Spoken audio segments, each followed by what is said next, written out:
And we are live yet again. Good morning, good morning, good morning to onedealaway.com.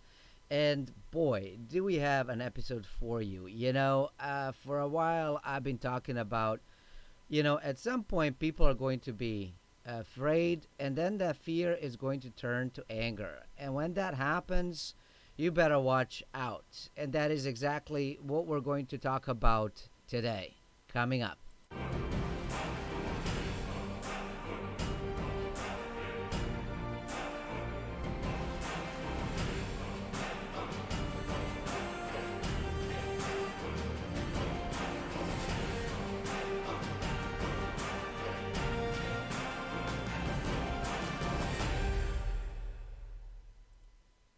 And good morning. Welcome to another episode of Money Matters. My name is Nev, and we're broadcasting live every morning at 7 a.m. only on onedealaway.com. So come join us, watch live, see this before anybody else does.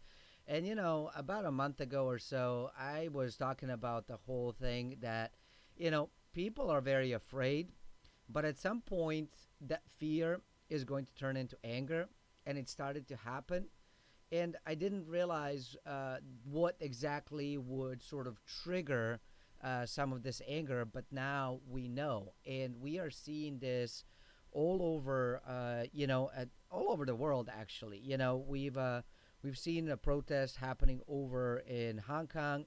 We've seen protests happening over in Europe for different reasons. And now I actually want to share with you and show you kind of what's been going on around the United States. So there you go. You have a Louisville, Kentucky. There's a protest that is happening that is affecting quite a few folks, and so there's reports coming from there. You have reports coming out of Detroit. You have reports coming out of Portland, Oregon. You have reports coming out of Atlanta. Then we have this is coming from Baltimore, okay, Maryland, Washington D.C., right outside of White House. Denver, Colorado is also. Brooklyn, New York, and all over the place is happening as well. San Jose, we had L.A. as well. I didn't put it over here, but we're seeing protests and anger happening all over the nation. And you can agree, you can disagree whether it's a right or wrong thing. The show is not really about politics, but politics does impact our wealth and our money, and that's the reason why I did want to highlight it and kind of showcase of what's going on. I am sure that you know this, and if you have cable TV, or you're subscribed to any of the channels and stuff, this is not news to you. But I just want to make sure that sometimes folks watch very localized news, and I wanted to make sure that I come in and highlight that this is not just happening in your city, in your state. This is definitely nationwide. um Anger. Anger is the best way to put it out there. And it's definitely sad and frightening to see what is going on and what has been going on, and sort of what the actions that are being taken. So, definitely something to look out and to look out for and to watch. As we're dealing with anger and this kind of stuff, we're still also dealing with the pandemic, and we're dealing with this giant financial fiasco that is going on. And if you think that it's only happening with citizens and between citizens and police and sort of what things stand, it's not. We're seeing really big geopolitical anger starting to hit back up, and things seem to be almost picking up with vengeance. We've seen these large anger movements and protests, for different reasons, hit around the world, from Yellow West over in France to Hong Kong, and all of those are back with vengeance. When the pandemic kind of came in, everything shut down, everybody was afraid, and everybody was sort of sheltering, and all of those riots stopped. everything is coming back, and it's coming back with such a force, with such anger, that I don't really know how exactly this is all going to end. I don't know that anybody does. But I'll be honest with you, that it does definitely petrify me, because it may not seem like a big deal, but these sometimes seemingly not big deals are indeed big deals. And they're big deals to people who are involved in it. They're big deals to people who are very passionate about it. And they're big deals because they do have a potential to morph and explode into something much, much, much larger, that none of us can think of right now. And that personally petrifies me, but that's just kind of where I stand. So, here we go. This is another sort of geopolitical mess. Hong Kong is, as you know, sort of has its own kind of rules, but China is saying, we don't think so. So there's been protests about it, of course. When Corona kind of hit, that sort of subsided. It came back again, came back with the vengeance, and now Trump is saying that it will move to strip Hong Kong of special U.S. relationships, and of course, it says it will leave WHO, all in in fights about what happened with coronavirus and stuff. And right here, you can actually see that there's in France, there's people demonstrating and fighting. So, like I said, this is happening all over the news, y'all, all over the news, especially in the countries that are not necessarily dealing with the pandemic, because pandemic is starting to hit very heavily over to Latin America. And so they're dealing with that stuff. But when they are done dealing with that, and done with shutdown, and done with, sort of putting that health piece, they're going to have yet another impact economically, and potentially even again geopolitically, of people again, that fear and sadness starting to turn into anger. Um, Looking at what's going on with the stimulus bill, Mitch McConnell basically says that they are looking at fourth one, and that's the last one. That's the final bill, as you can see, fourth and final bill. And they're saying that decision. They're basically looking at making a decision in about a month. Now, I have found different articles at the Fiscal Times, so you can definitely check it out. I encourage you to do that. So don't take my interpretation of what's going on here. Take the newspaper's interpretation of what's going on, right? At least you're one person removed from it. So, $1,200 checks, $450 bonuses. What's going on with the Lifeline? So, of course, this was published at some point last night, I believe. And so, they've already put in a bit of a lifeline and kind of did the one time income for folks that didn't yet hit everybody, but hopefully it's coming. We've had the unemployment sort of bonuses kind of come in. Many of those things are set to expire over the upcoming weeks. And so, as the states are starting to reopen, Congress is considering the next relief package. And they're taking a look at kind of what's going on. And one of the things that I've already talked about is that at first they're going to be very quick to make something happen. Then it takes a little while to implement, right? And then they sit and wait until it's too late. And I'm afraid that that's kind of where we're going to go right now as well, because they're saying, well, everything is reopening and everything is hunky dory. Well, things are not hunky dory. People are hungry, people are angry, and I think that that's actually going to continue to grow and continue to expand for a while. And like I said, that petrifies me dearly. I don't know where you stand. I don't know if it scares you, doesn't scare you. So, give me your comments. Let me know in the chat. Let me know in the comment box. Let me know kind of where you stand about this whole thing. It's perfectly fine.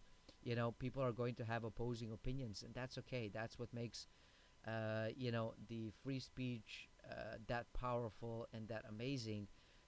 So just make sure you're being kind. That's all I ask. Make sure you're being kind. It's okay to be angry. It's okay to be scared.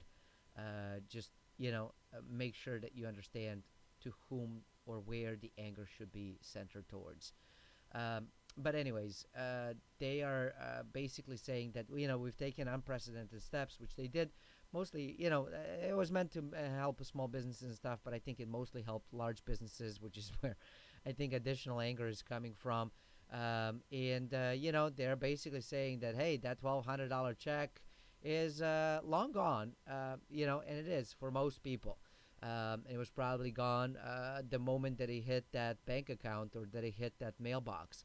And so the eviction moratorium is going away, and $600 per week in extra unemployment is actually expiring at the end of July, right? So in a couple of months, that's going away. I mean, June is literally right around the corner. Right after this weekend, we are hitting the brand new month, and so that's kind of what's going on. And they're basically saying, this is not enough. And I've said it, it's not enough. We've seen some other reports saying that the $2.2 trillion CARE Act won't be enough, and there have been some reports that are saying, it will need to be about $10 trillion. Remember, we did that show, so something to kind of consider. But McConnell says that the decision on fourth and final bill will come in about a month. And again, I personally believe that that's a little bit too little too late kind of thing.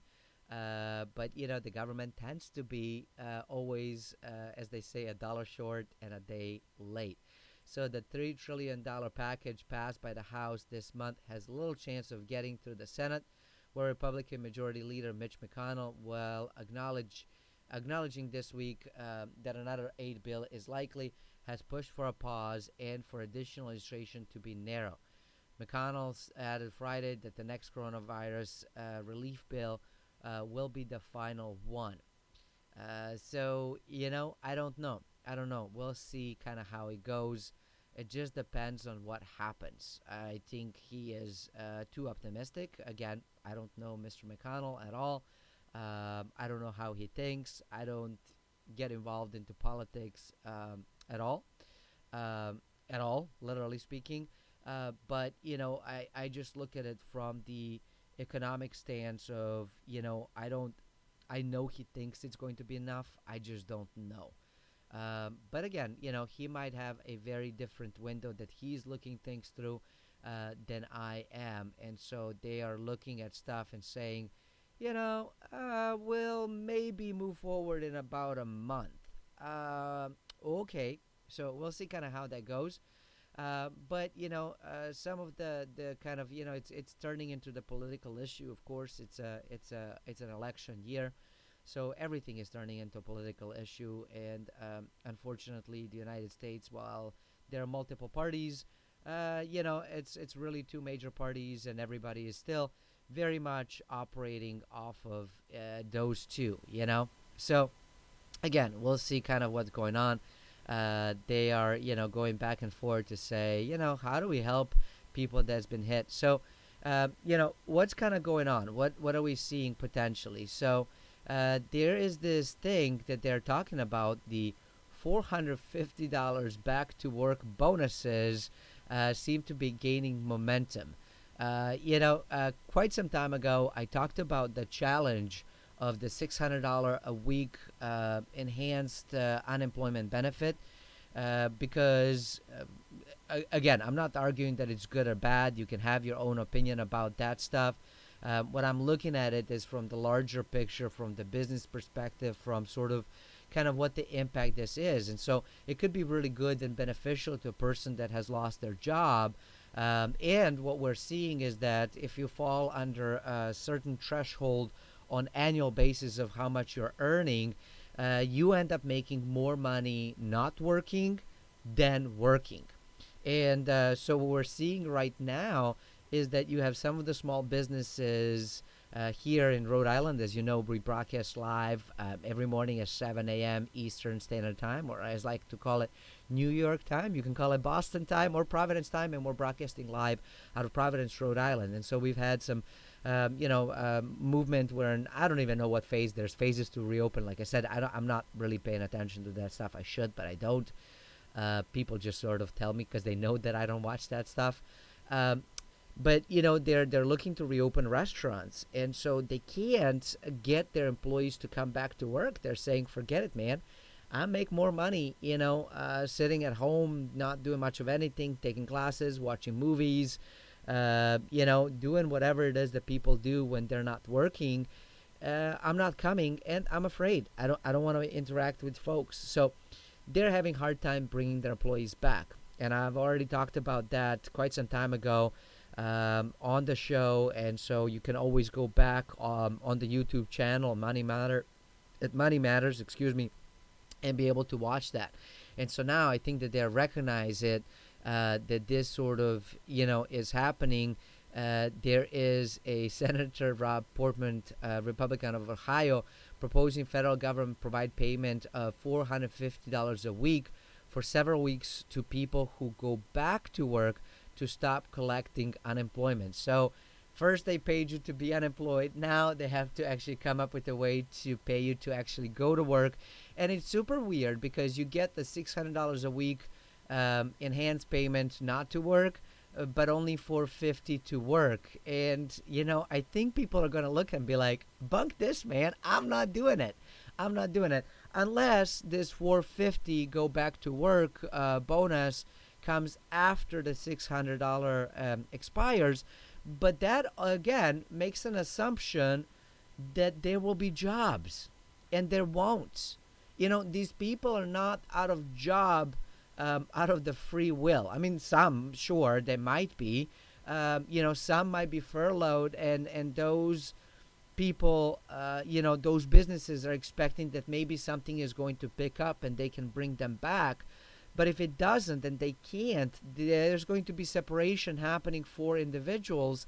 And so, even though there's bonus back to work, that assumes that they can, and it's not always the will of the people. And it's not even always will of the business. You got to think of it from both perspectives. And I know it's really hard, but try to put yourself in different shoes.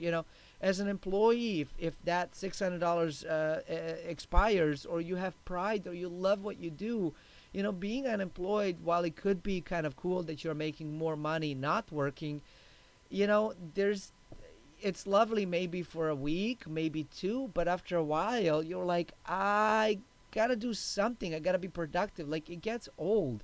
And so, while I am blessed that I am not unemployed, but, one of the things that I know is that, you may or may not know this about me. Quite a few years back, I found myself becoming financially independent and able to retire, and I took a couple of weeks off, and I just sat there and I'm like, geez, like, is this what it looks like? And it sounds lovely to begin with, but after a while, it's freaking boring. It really is boring. All of your friends are working, so you can't even hang out with them because they're busy. They're doing stuff. And, you kind of read a little bit of stuff, and maybe you travel a little bit and you do stuff, and you're like, okay, well, this was lovely. I'm ready to actually do something. And so, that's kind of the piece where I think people might be finding themselves of, I'm bored out of my mind. I've crocheted everything I can crochet. I watched everything that there's on Netflix to watch, and Hulu, and whatever else that it is that you're watching. I bought everything off of Amazon that I wanted and interacted with all the toys. But now I'm ready to do something meaningful. People need meaningful work. We get pride out of doing things, out of solving problems, out of interacting with other human beings. And so, part of that is the challenge on the unemployment. Now, let's switch it over to the business side. Your employees, when you have them, should help with profitability and achieving your mission and, getting stuff done. If it's just me working in a business, I got to do everything. If it's me and another person, then we get to split the work, and it makes it a bit easier. We become a bit more productive. If there's 10 of us, of course, we should be able to 10x the amount of things that we can do. And so businesses know and understand that. The challenge comes in is that if I cannot afford to pay all these individuals, then it becomes a problem. And I know that there's this PPP loans and EIDL loans and all of that stuff, but those are loans, y'all. And if any small minor misstep kind of happens, what ends up happening? Well, people end up losing on that ability that loan is forgivable. So now they got to pay it back. And not all of the loans are forgivable. Some are not. And so you got to kind of pay attention to that piece as well, that, hey, wait a minute, there is this thing happening that, I owe more money than I'm actually making. And so that's part of the challenge, that, while loans are amazing, if it's not a productive loan, meaning giving you an ability to provide liquidity and generate additional revenue, then it doesn't serve you. And it doesn't do anything for you, for the business. And so people have to look at ways to say, how do I cut costs? And so if there's not enough income coming in, you start reducing workforce, because you look and say, restaurant, if you have to shut down, for example. I'm not trying to pick on restaurants, so I apologize. It's just an easy concept for me to kind of use it as example. If I have to shut down, what do I mean? Yeah, I can keep the server on a payroll, but they're not working. They're not being productive within that period of time because we're closed. Nobody's coming. I don't need a chef. I don't need a cleaning crew. Maybe I need a landscaper to just come and clean it. Maybe I need a security to kind of go through it. Maybe I need to pay for gas and electric bills to kind of keep the place sort of running. But I'm going to draw down on everything because it doesn't make sense. And when I reopen, if I can only reopen at 25% of the capacity, I don't need 100% of the staff. I know that sounds heartless, but, so that's just kind of the thing. So this 450 is very interesting to kind of be happening, but, we'll see. Trumpster has been very, very busy. Again, you may love him, you may hate him, you might agree with some stuff, don't agree with some stuff. You might, agree with everything and disagree with everything, and that's okay. That's okay. So, but he's basically reportedly opposing extending the $600 unemployment benefit boost, but he likes the back to work bonus idea. So it's one of those things that, again, yeah, it's lovely that you're going to incentivize people to go back to work, and potentially that needs to happen. But again, assumption is being made that there will be work. And so that's where the big problem comes in. Now, discussions are reportedly ongoing about how the big bonus should be and how long it should last. Some are basically saying allowing return workers to get up to $1,200, which, it might be a bit bigger boost than $600. You're like, all right, I was making $600 not working, but now I'm getting something extra. And the question then also kind of comes in of, is this $450? Is that just for people that were unemployed and are going to go back to work? Does that apply to people who have been working this entire time? And there's an interesting piece that is also happening. You might have seen the reports and news, is that those that are actually working, their pay is actually being cut, right? So now you're getting like extra punished to have work. And I think people are now hoping and praying, like, please, when it comes to layoffs, can I be next? Because I am working. There's less of us. The amount of work maybe stayed the same. Maybe it's a little bit less, but like maybe my personal work is exactly the same or a little bit more. But now I'm getting paid even less because they're cutting, my salary. And so I'm working more, getting paid less, which is all deflationary. And now I have a colleague who's unemployment, not doing anything, and getting paid more. And you know what? Yeah, this is creating some really, really, really awkward things that are happening. So if my colleague who was, maybe furloughed or laid off, is getting paid more, and they're the only recipient who is going to get this potential bonus that they're talking about, if you want to see anger, wait till that happens. So what I'm going to say to the government, not that they're watching, but who knows, maybe they are. Edward Snowden says they are. So government, if you are watching, be very, very careful and tread lightly, because when you start doing some funky things, you get funky things on the other end. An extra 450 gives people an extra incentive to go back to work. But the real issue is, how many jobs will we have, and what kind of risk are people taking to go back to work?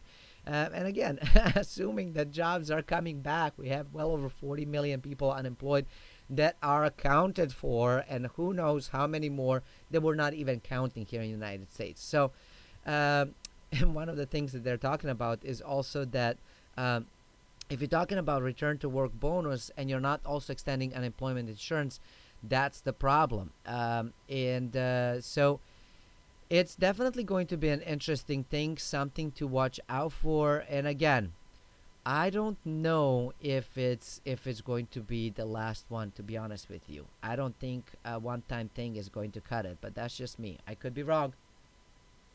Mm-hmm. Now, remember I told you Trumpster has been busy. Trumpster has been busy.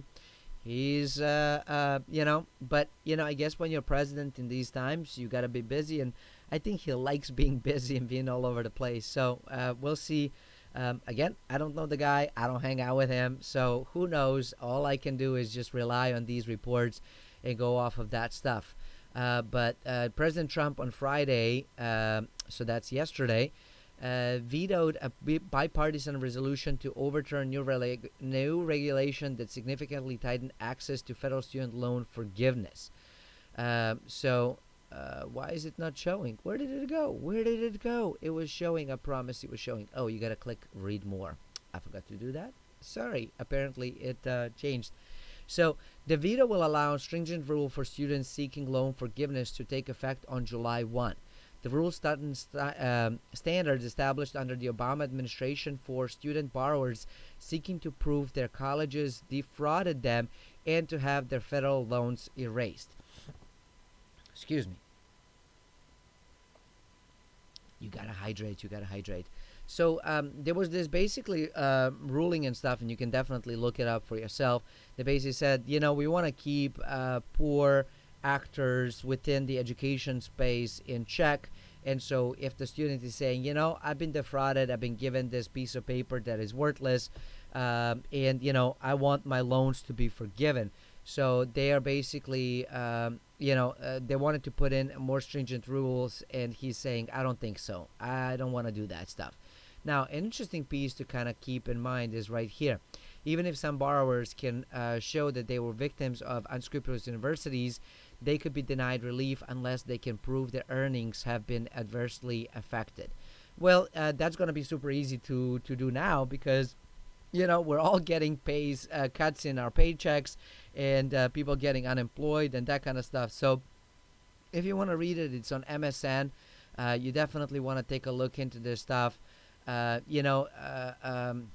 don't know. Again, I've already told you on the show, I think a sort of blanket elimination of debt for every human is potentially the only resolution we have. And as they call that, oh my gosh, the name escapes me. Clearly, I did not have enough coffee this morning. My gosh, don't you hate it when your brain just, like, there's a word, it's not veto, it's not moratorium, I do this all the time with my team and my friends, so just so you know. So welcome to the family. You know exactly what I'm talking about. Oh my gosh, when they forgive all of the debts, and Jubilee, there we go, thank you very much. So when that's the only way that I can see us getting out of this mess where everything is forgiven and we start anew. But I don't think that that's going to happen anytime soon. I also think that the UBI should be coming. So we'll see kind of how it works. The challenge with some of these laws and rules, again, it sounds really lovely on paper. Where the problem lies is when you have some of these things, yes, I think that the universities and schools that are producing useless education, meaning they're not educating in anything, giving useless pieces of paper and stuff, should be held in check. But I also think that folks, sometimes, not everybody, but again, just like there's unethical businesses, there's unethical people. Because guess what? Businesses are not unethical on their own, right? There's a human behind it. So that, you might have and saying, you know what? I got my degree, I got a job, or I didn't get a job because of economic stuff. but I don't want to pay the loan, so I'm just going to claim that my school defrauded me, even if it is a good school. So, you kind of have to look at it on both ends, and it's always hard to just go with one side. Again, you can agree, you can disagree with me. That is my opinion, 100% my opinion. We already covered, but this is one of those things that is saying Trump says terminating U.S. relationships with World Health Organization over virus. So this was yesterday, and he's basically seeing that, you know, we don't want to spend money. We don't want to give them any money. They're misleading the world. That China controls them. We want nothing to do with China. Again, another one of those geopolitical moves that I told you should be watching, paying attention, because I think that there's a lot of frightening things that are happening, and these things can very quickly escalate into that anger that is just sort of over words turns into hot wars, as they say. So it's very, very scary, personally speaking, but that's just me. If we jump over to Asia, since we did over China, Russian economy shrinks 12% in April. And so there's definitely an interesting piece that is going on. So the reason I'm kind of highlighting this is that, Russia, again, love it, hate it, it is a relatively speaking large country. It is, geopolitically speaking, a large mover in our world, in our society. And so, wanted to share this with you because we're seeing, small countries, large countries, they're all basically suffering, and their GDP is falling, anywhere between 5% in a month all the way to, 10%, 20%, 30%. So what I'm saying is financial carnage is still on its way, and it's not going away. So but interesting piece. It's interesting that this has kind of popped up. I've been actually thinking, do I cover this? Do I not cover this? Bike sales. Bike sales have been spiking. And so if you are thinking of, I need to get into some sort of business and maybe supplement my income, sell bikes online. Bike sales are through the roof. As you can see in Russia, I've read this is the truth for Europe, truth for United States, Canada, all over the world. Bikes are the next hot thing. So if you're not in the bike sale stuff, there still might be an opportunity there. Not a financial advice, but I'm just saying, bikes, search it, look it up online, y'all. Jump online and look at bike sales. I think you will be amazed. So there might be a small window of opportunity where you can still jump in and benefit. Kind of sad news, but news nonetheless. Rolls-Royce is officially junk. And I am not calling the cars junk. I am basically saying firm's credit card rating has been downgraded to below investment grade, which puts it into the junk category. So I never thought in a million years that I would call Rolls-Royce junk. But it's official, and it happened. But I will be very honest, I also never in a million years thought that we would have worldwide shutdown and that would wait in line for food in the United States and all these different things. So a lot of stuff is going on, and they're cutting jobs.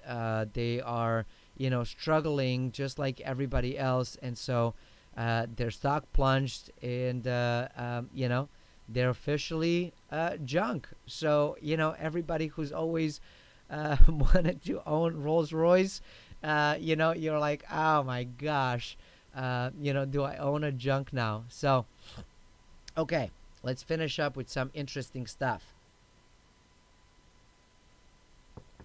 20 things that could become obsolete after the pandemic.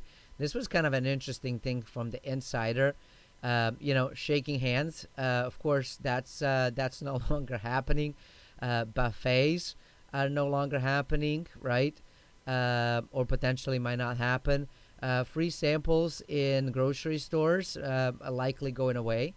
public touchscreens, although they still do it, with the credit card checkout stuff. But I think we're looking at a lot of touchless stuff, and where I think that this might lead into, again, not a financial advice, not a business advice. I'm not counseling you or any of that stuff. I'm just sharing my thoughts. Uh, voice, voice.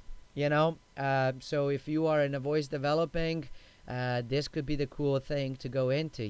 Where instead of publicly touching the screens, voice development, talking, right? Reusable grocery bag stores or grocery, mugs. You see it now; they're being banned. Or like if you wanted to bring, well, you can't bring this, but like travel mugs, where you could bring it back into the coffee shop. You can't do that anymore. So I think that might be going away. Let's see. Uh, oh, sharing food and drinks. Like, want to taste this? We used to do this all the time. I don't know if people are going to do that anymore. I mean, maybe. High fives, maybe going away. Long lines, in crowds. Well, we still have long lines, but it doesn't look anything like this now. Now it's like person here, person here, person here. I just last night stopped over by the liquor store. So interesting piece about the United States. If you don't know, I don't know where you're watching this from. Different states have different laws when it comes to alcohol.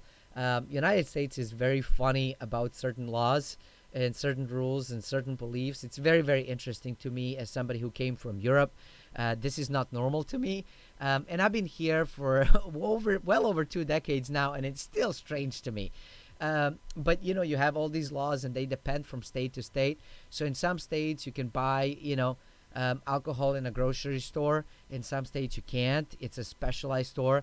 In some states you can buy like beer and wine, but you can't buy like alcohol like vodka or whiskey, like hard liquor. Some places you can buy like beer and wine on gas station, or actually beer at the gas station, but wine and hard liquor at a liquor store only. I think Utah is one of those.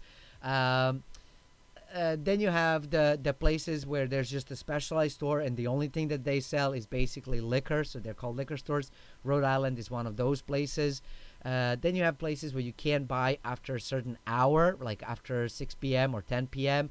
Then you have states where you can't buy on Sundays, but you can potentially have alcohol in a restaurant. So like Atlanta is one of those places. I don't know if all of Georgia, I can't remember, but I lived in Atlanta, so I know that. So it's just really, really strange. But anyways, I was in a liquor store, and I put my little mask, and I every time I do this in my head, going like, I feel like I'm about to go rob the place, but that's just the new normal. So I walk into the thing, and there were people outside. They were like, "There's a line," and I'm like, "Oh, sorry, y'all, I didn't realize there was a line of people waiting. I just thought they were hanging out on a corner. Sometimes you have people hang out in front of the stores, and they were like, no, there's a line. They call you in." So I stood in one of these. It didn't look exactly like this, and we're definitely sparsed out, everybody with the face mask. And they would wait, and then they would call, and we kind of had this orderly line of who was next in line to go and get your beer or wine or whatever it is that you wanted to get. So that was an interesting thing to kind of come in. Toasting, cheering and toasting. I don't know. That might be going away. Tool booths have banned cash and opted for touch-free electronic payments. Some are still actually running it, but they want sort of just exact change, or that's kind of going away. And cash actually has been banned in a lot of places. Concerts and mosh pits, potentially. Open floor offices and sitting close to each other. Small plastic items like store club keychains and stuff. Hugs, hug and kissing. That's going to be an interesting piece. Like, is it coming back? Not coming back? TSA has advised travelers to no longer put their phones, wallets, and keys in bins, and the change may be permanent. My gosh, I hope they actually allow us to keep our shoes on too. Like, it's getting silly. Again, one of those things that are silly in the United States that you don't see anywhere else in the world. Pay phones. I think that they've been obsolete for a very long time, y'all. Drinking fountains. Drinking fountains, you don't see this in everywhere around the world, but they're pretty prevalent here in the United States, so they might be going away. Cash, cash, cash, cash. I think cash is going to go away. I've been calling for digital society for a very long time. Crypto is coming our way. It is going to be a new monetary system. It is going to be a way that we do business, we earn, make, and spend money. But again, that's just me and my opinion. So let's see what else. Doctors switch to telemedicine, and they're basically saying, this might be a thing that is just never going away. Uh, let's see. Business travel, virtual meetings, internet is going to go through the roof, y'all.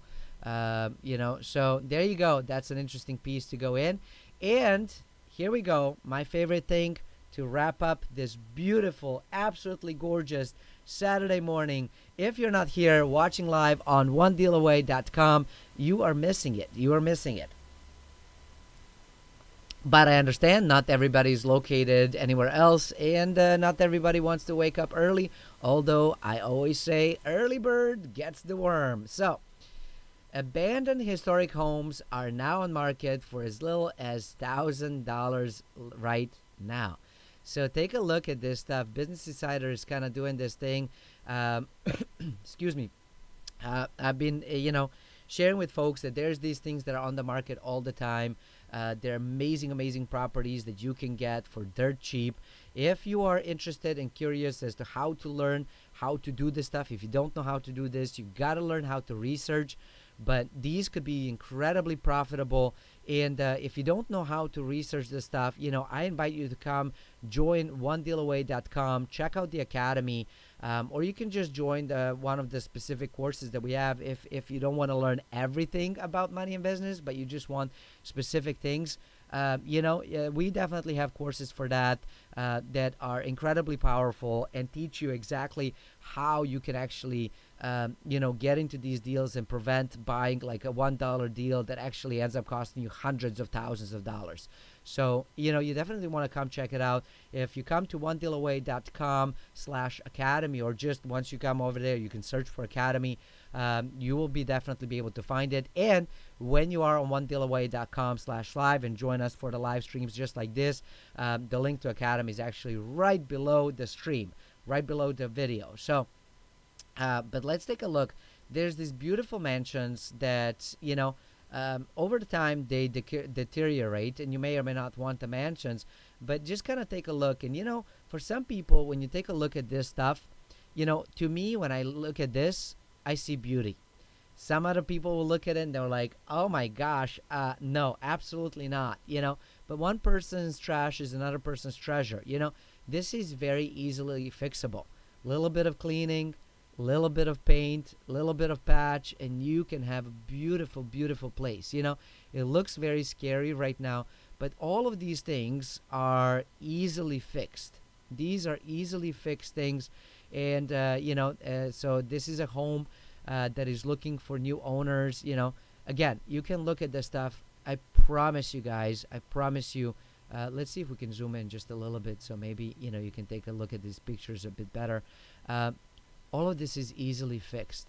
Easily fixed. I mean, it might cost some money. It will definitely cost some money, right? Because paint is not free, even if you do it on your own.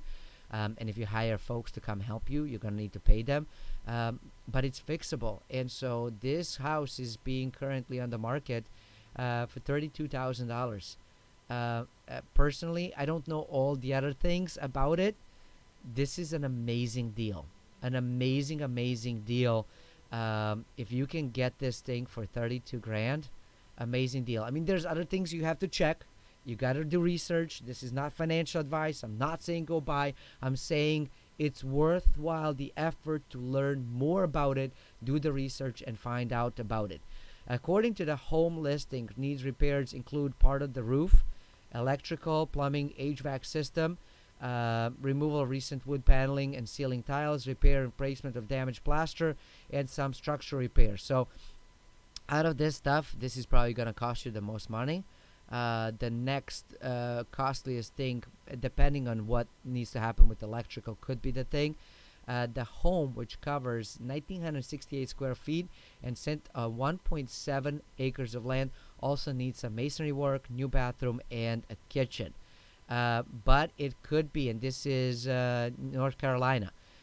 Again, this could be an amazing deal. You definitely want to check it out. And let's see, it's located in, where is it located?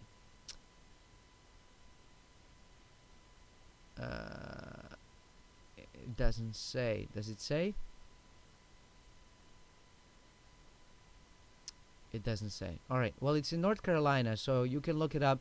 If you go to Business Insider and just look up for the place, you'll definitely be able to see it. Now, we have another one located in Syracuse, New York, Victorian style. I mean, look how beautiful this is. They don't make homes like this anymore. I love Victorian homes. I actually live in one. I own one. So I absolutely adore them. This one was built in 1890. 3-bedroom home is going for only $1,000. The listing states that fixer upper will require approximately 200,000 in renovation. So there you go. You can get it super cheap, but the renovations, if you don't have money, it will cost you a lot. So inside you have these ordnance ceilings, and of course right over here you can see that there's a lot of water damage that needs to be done. Well, there's a door. If you're needing a door, it's right over here.